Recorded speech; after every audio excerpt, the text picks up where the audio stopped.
Hola, muy buenas tardes. Mi nombre es Víctor Fener, soy director ejecutivo del área de consultoría tributaria de EY.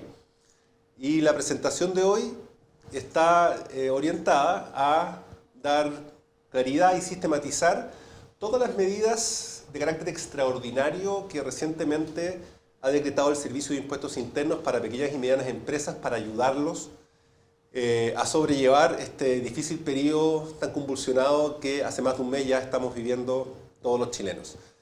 En lo que sigue vamos a repasar cuáles son las reglas generales en distintas materias y específicamente cuáles son las medidas extraordinarias y las facilidades que en cada caso Impuestos Internos ha recientemente establecido. De manera que la agenda del día de hoy es, primero, todo lo que pasa con las pérdidas de inventario y mercadería que producto de los saqueos o de las protestas le pueden haber ocurrido a distintos locales comerciales o empresas. Vamos a ver qué pasa con el IVA, cómo se puede reconocer la pérdida por este faltante de inventario, estas pérdidas de existencia. Vamos a repasar también los daños en locales o en activo fijo y comentando un tema específico de contribuciones que se puede aprovechar. ¿Qué pasa cuando también se ha perdido documentación contable o tributaria? Cuando se perdieron facturas u otra documentación que estaban en los locales. Y finalmente comentaremos algunas extensiones y flexibilidades en materia de plazos para presentar ciertas declaraciones y algunas multas que no van a estar aplicando en caso que haya retardo en el cumplimiento de ciertas obligaciones. Partamos primero con el tema de la pérdida de inventario. Aquí lo que hay que tener más cuidado es que es fundamental que cada empresa dé cuenta al Servicio de Impuestos Internos de la pérdida y siga el procedimiento.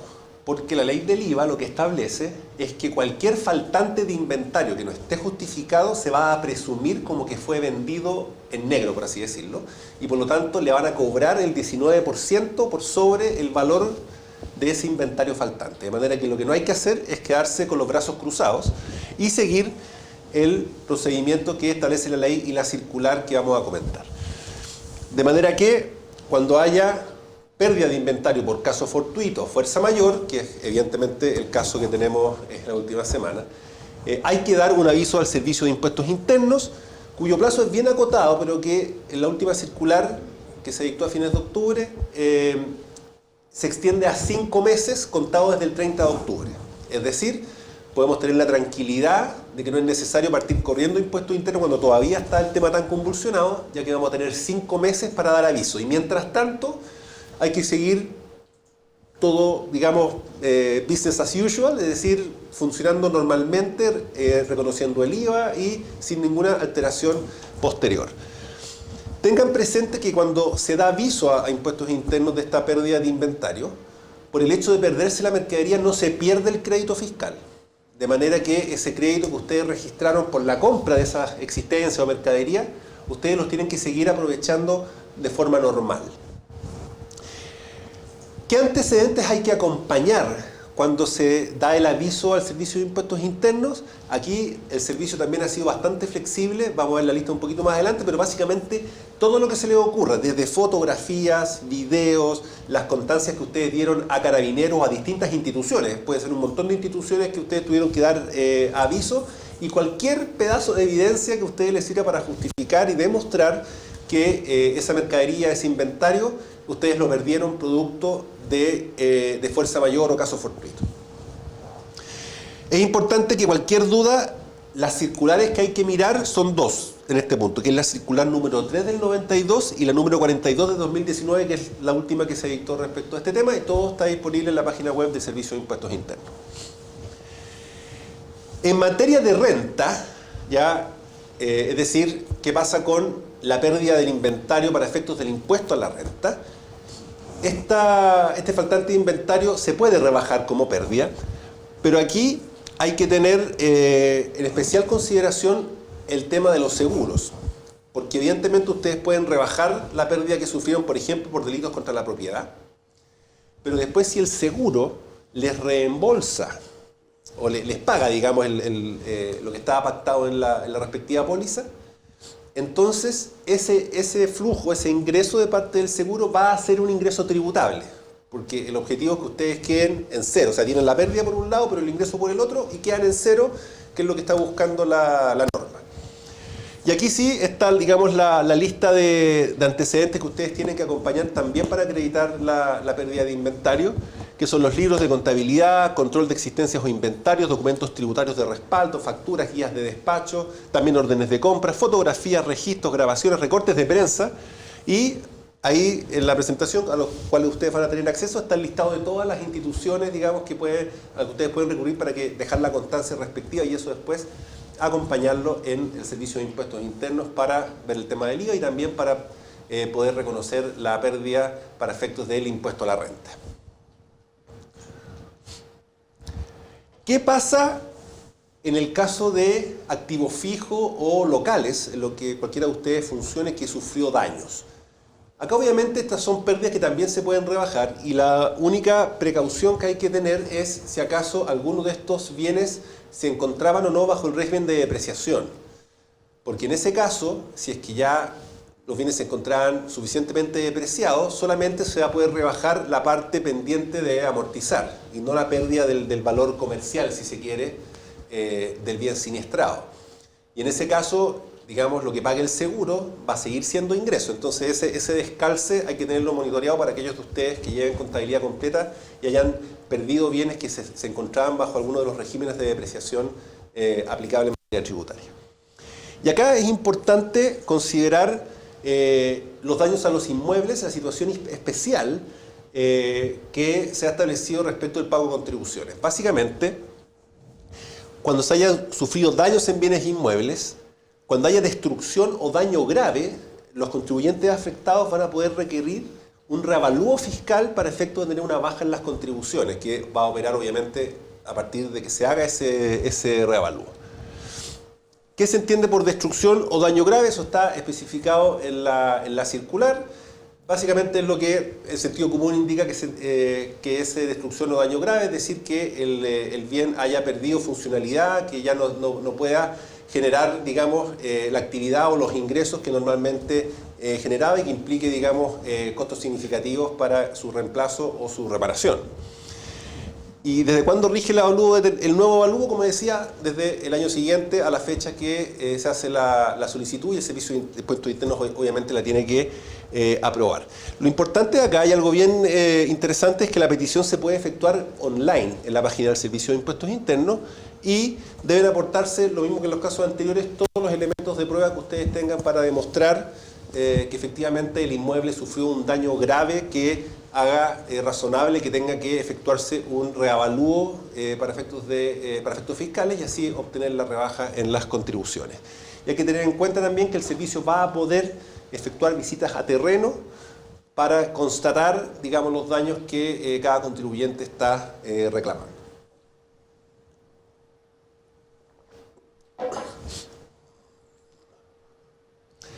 ¿Qué pasa ahora cuando cualquiera de ustedes haya perdido documentación contable o tributaria? Por ejemplo, facturas, guías de despacho o libros de contabilidad, el computador con el ERP, etcétera, que se encontraba a lo mejor dentro de alguno de los locales y producto de saqueos o destrozos también se pierden. En este caso, también hay que dar aviso al Servicio de Impuestos Internos. El plazo legal es de 10 días, pero la circular 42 lo extiende a 5 meses, así que al igual que en los casos anteriores, hay bastante tiempo, se cuenta desde el 30 de octubre, recuerden, para dar el aviso correspondiente.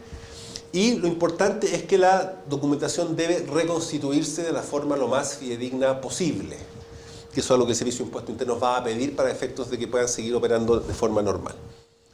Se acompañan los mismos antecedentes que en casos anteriores, y también otra cosa muy importante, el Servicio de Impuestos Internos va a condonar de forma automática las multas por no tener esta documentación. Ustedes saben que llevar los registros que obliga la ley y conservar la documentación tributaria que establece la ley son obligaciones cuyo incumplimiento tiene asociado inmediatamente una multa. De manera que esa multa no va a regir en este caso, e Impuestos Internos la va a condonar de forma automática, como establece la circular. Y también hay un tema con el timbraje de facturas, que como vamos a ver a continuación, hay facilidades para no restringir el timbraje, digamos más bien, la emisión de facturas electrónicas para contribuyentes que puedan tener, situaciones de observación en su carpeta tributaria. Por último, ¿qué pasa con los plazos para las declaraciones y las eventuales multas? Acá, Impuestos Internos ha flexibilizado la presentación de 2 declaraciones mensuales, la de septiembre y la de octubre. Las declaraciones mensuales, como ustedes saben, son tanto el formulario 29, que es típicamente el de IVA, y el formulario 50 de retenciones. De manera que el de septiembre, que originalmente vencía el 12 de octubre, se puede presentar hasta el 10 de noviembre. El retardo no va a llevar ni intereses ni multas, así que incluso si se pasaron de ese plazo no deberían sufrir ese tipo de consecuencias. Y en cambio, el F29 y 50 de octubre se puede presentar no hasta el 12 de noviembre, sino que hasta el 10 de diciembre de este año. Y como les mencionaba anteriormente, en forma extraordinaria, el servicio va a autorizar la emisión de facturas electrónicas a contribuyentes de bajo riesgo de incumplimiento y con situaciones pendientes. A muchos de ustedes les tiene que haber tocado que porque de pronto les aparece una observación en la página de Impuestos Internos, la emisión de facturas les queda restringida hasta que no subsanen esas observaciones. Como en este momento nadie tiene tiempo para andar subsanando observaciones de Impuestos Internos, entonces el propio servicio ha establecido que en caso que aparezcan esas observaciones, en la medida que ustedes sean de bajo riesgo, es decir, no tengan temas pendientes, ni tengan fiscalizaciones recurrentes por incumplimientos, entonces el servicio les va a autorizar la emisión de facturas electrónicas sin ningún tipo de restricciones, lo cual también es un alivio, digamos, bastante bienvenido, ya que varios contribuyentes tienen que sufrir, digamos, el estar pirquineándole facturas a Impuestos Internos cuando tienen observaciones, y este no debería ser el caso. Ese es, en términos generales, el régimen, por así decirlo, el sistema de normas que hay para situaciones extraordinarias como esta, en materia de IVA, renta, pérdida de inventario, pérdida o daños de activos fijos o inmuebles, y de las flexibilidades en los plazos para presentar declaraciones y la situación de los intereses y multas que se estarían condonando. Cualquier pregunta, bienvenida desde ya. Víctor, María Ignacia pregunta: me gustaría saber, ¿los trámites tributarios pueden hacerse online o solo presencial? Actualmente hay un buen número de trámites que se pueden hacer online. Inicio de actividades, incluso en algunos casos términos de giro, distintas cosas se pueden hacer online, pero hay algunas que se siguen haciendo de forma presencial. Acá lo importante es que la reforma tributaria que se está tramitando en el Congreso contiene la figura del expediente tributario electrónico, que una vez entrando en vigencia va a permitir que la enorme mayoría, si es que no todos, los trámites que se hagan en Impuestos Internos se puedan hacer online, y que todo el expediente, todos los documentos, toda la información quede en línea, lo cual sin duda es un tremendo avance en materia de lo que es la administración tributaria. Así que si bien por ahora no se ha decretado ninguna norma especial, con excepción del tema del reavalúo por contribuciones que se puede hacer online, no hay ninguna norma especial respecto de trámites que se puedan hacer en línea, pero la reforma tributaria contiene ese expediente electrónico que sin duda, como decía, va a ser es un tremendo avance y un alivio para que no tengamos que estar haciendo cola del servicio. ¿Hay alguna organización u organismo público que ayude en los procesos tributarios a las pymes? Desgraciadamente no.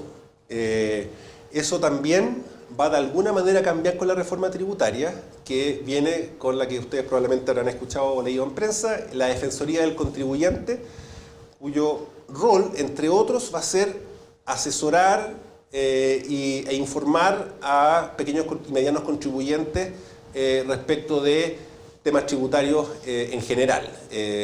Va a ser un órgano en ese sentido de apoyo, de consulta, que va a poder permitir a muchos contribuyentes que a veces no tienen toda la expertise o todo el conocimiento, agilizar y hacer de mejor manera todos sus trámites tributarios.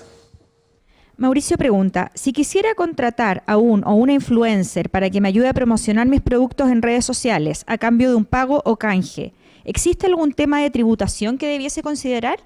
Es una operación que se rige por reglas generales, es decir, desde el punto de vista del que recibe el pago, ese pago va a ser un ingreso, si ese pago se hace en especie, dependiendo de si ese influencer es una empresa que lleva contabilidad o no lleva contabilidad, puede haber formas distintas de contabilizar ese ingreso, pero lo que no queda duda es que va a tener que pagar impuestos por ese ingreso.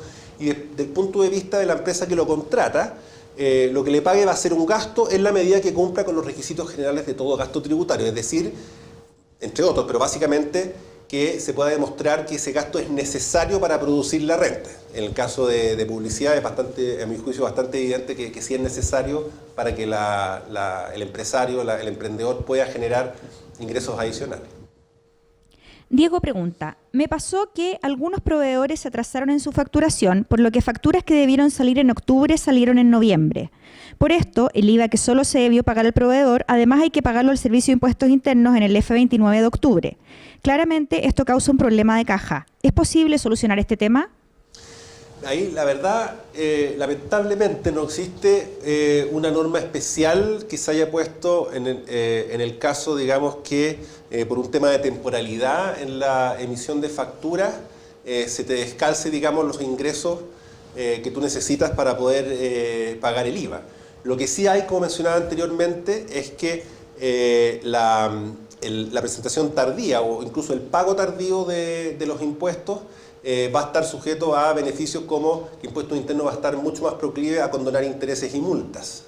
De manera que, digamos, habría que ceñirse a esas facilidades que son las que actualmente existen, pero, respondiendo directamente a la pregunta, no hay un mecanismo especial que te permita, por ejemplo, diferir el pago de IVA en situaciones como la que menciona la pregunta. Desde Antofagasta preguntan, ¿cómo opera el tema de las donaciones en este contexto? Tanto si yo soy emprendedor y recibo una donación o si yo mismo quiero donar.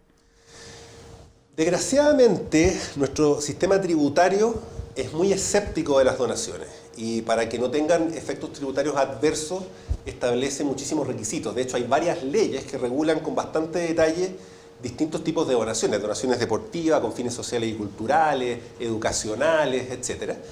Entonces, desde el punto de vista de quien efectúa una donación, esa donación tiene que cumplir varios requisitos que están en distintas leyes con algunas normas comunes, pero que no siempre son fáciles de cumplir. De manera que si no se cumplen, esa donación va a ser gasto rechazado afecto a 40% de tributación. Por lo cual, de pronto, si es que no se está en condiciones de tener certeza de que se cumplen todos esos requisitos, de hecho la institución que recibe la donación normalmente tiene que estar registrada y tiene que emitir un certificado para que la donación, digamos, se pueda rebajar como gasto o incluso como crédito en los casos más beneficiosos. Y si eso no se cumple, entonces va a ser gasto rechazado. Y desde el punto de vista del que la recibe, la donación, por regla general, es un ingreso no constitutivo de renta, de manera que el que recibe no debería tributar, es decir, pagar impuestos por la donación, pero Impuestos Internos puede exigir que se cumplan con los requisitos, es decir, si hay leyes especiales que regulan la donación, que se cumplan, y si es que se hace una donación pura y simple, el que la recibe tiene que demostrar que se hizo el trámite judicial de la insinuación y que se pagó el impuesto a las donaciones en caso de que corresponda pagarlo. Y en ese caso va a ser un ingreso no renta. Si nada de esto se puede demostrar, entonces puede que el Servicio de Impuestos Internos considere que la donación es un ingreso para el que la recibe y que debe pagar impuestos. Y en ese sentido, como decía, lamentablemente, y en esto ha habido varios intentos de cambiar esto, nuestro régimen tributario es súper escrupuloso con las donaciones, de manera que no hay demasiadas facilidades para que en tiempos como estos, por ejemplo, se pueda ágilmente donar y recibir donaciones. Lo que sí hay una norma especial, que esta vale la pena mencionarla, que se refiere al caso de productos de primera necesidad o de aseo, digamos, que se hayan vuelto inviables para su comercialización. Pañales, qué sé yo, champú y cosas que de otra manera las compañías tendrían que desechar. Hay una norma especial de la ley de la renta que permite, de hecho, más que permite, obliga, so pena de ser gasto rechazado, que las empresas las donen a instituciones sin fines de lucro. Ahí también tienen que estarse súper claros de cuáles son los requisitos que tiene esa norma para que, en caso que las empresas de ustedes cuenten con esos bienes y que ya no se puedan comercializar, entonces los puedan rebajar como gasto en caso que se donen a una institución sin fines de lucro. Sebastián dice, por favor, aclarar los puntos más relevantes de la nueva reforma tributaria que se está tramitando en el Congreso y cuáles son los puntos más relevantes para las pymes. Ya, bueno, para eso necesitaría una charla de hora y media, digamos, porque en realidad la reforma, el proyecto de modernización tributaria es enorme en el sentido de que regula una gran cantidad de materias y algunas de ellas extremadamente técnicas. Yo creo que lo importante para las pymes es que van a tener un sistema completamente rediseñado en donde van a poder optar por distintos sistemas de tributación. Puede ser con contabilidad o con una contabilidad simplificada. Van a tener full integración, es decir, los dueños van a poder aprovechar la totalidad del impuesto pagado por la empresa. Van a estar con tasa 25%, no de 27% como es la regla general del régimen semi-integrado. Y algo muy importante es que van a poder ingresar de forma automática al sistema, sin necesidad de inscribirse como ocurre hoy día, y no van a tener peajes de entrada o de salida. Es decir, hoy en día una pyme que se inscribe, que pasa a ser parte del sistema pyme del 14 TER y que después sale, deja de ser pyme y sale del sistema, tiene algunos peajes súper onerosos asociados, y esos peajes en general ya se van a disolver. En realidad, ya más detalles sería, como te decía, una charla aparte, pero yo creo que para las pymes, esto es una opinión súper personal, creo que el sistema en general va a ser beneficioso y más sencillo de lo que es hoy en día. Bárbara pregunta si recomiendas alguna herramienta online y gratuita para llevar la contabilidad. A ver, la verdad yo no soy contador ni soy especialista en ERP ni sistemas de gestión contable. Así que la única prevención que podría hacer es que de pronto lo que es 100% gratis no siempre da garantías en caso de que algo funcione mal. A veces conviene más cotizar y aunque sea pagando poco, de pronto el hecho de que tú le estés pagando a un proveedor por lo menos lo comprometa que te resuelva los problemas en caso de que algo salga mal. Así que mi sugerencia sería más bien cotizar por uno que te dé confianza, porque los ERP gratis de pronto, en la medida que todo salga bien no hay problema, pero si algo sale mal, es difícil que la gente responda. Así que esa sería la sugerencia. Bueno, les agradezco a todos que se hayan conectado a este streaming. Cualquier duda adicional que ustedes tengan la pueden enviar directamente a Endego. Nosotros felices de poder contestarla y por mi parte espero que esto haya sido de utilidad, que haya quedado claro y haber podido resolver algunas inquietudes que ustedes puedan haber tenido. Muchísimas gracias.